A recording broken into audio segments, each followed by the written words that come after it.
Comissão ZIE Parlamento Nacional lamenta tebes, também estudante continua sendo malo e o processo exame nacional tinangai.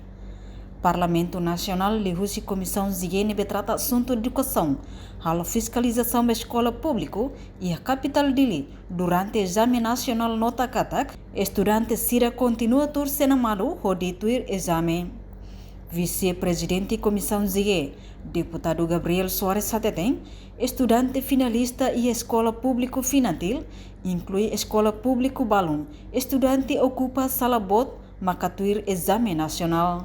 Fiscalização amenian, e a capital dele, a merece número bom, e o processo normal, o processo de ensino aprendizagem lá, a merece a escola finantil, e a imutinha, né, a mi hareho matang, número de estudantes bom temos. E o processo normal de processo de ensino aprendizagem, hareho kata 80 estudantes salaida. Baru untuk sen.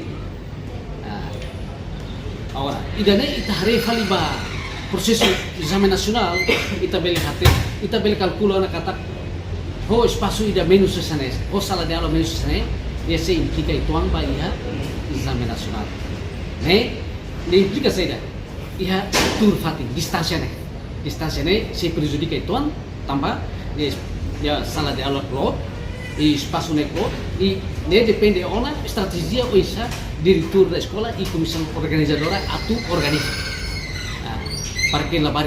Entretanto, deputado bancada Fretilin Antonino Dotel Sarmento questiona estudante e a capital dele, makatur senamalu, tuir exame nacional, ne tudo katak Ministério Educação em capacidade. Existe no governo ainda, né? Ministério da Educação, existe ONA, tem que haver um exame capital, consideração de controle, assunto de segurança, né? Para lá, e a fala estudante, né? Makatur tem que ser namalo.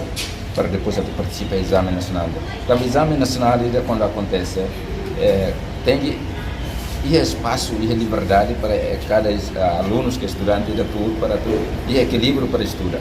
E a preenche ninha documento exame ninha ser dia o livre, né? O flexibilidade no dia. Agora se é estudante ser amateur, a moto fazer carreira aí, tudo incapacidade do ministério da ninha para exame que tornar o controle da situação será né? Também que precisa que takare seja né competidor e então o ministério tem que atu controle sansa né para labele tal fazer risco para estudante será aí a linha. Enquanto hatamba questão né diretor escola secundária finantil Aniceto Berlelo Rezeta também formação né lalos. Diretor escola né mos argumenta katak durante né comissão ZIE Rusi Parlamento Nacional se dá o calo fiscalização da escola refere não considera a informação né falsa. Reportagem Melda Fátima, Televisão Timor Pos. Janela informação ba emogoto. Atua tem informação atual dia Clio. Kita haluha. Haneham botão subscribe, like. Halo comentário no fahe tutang ba media sosial hotu.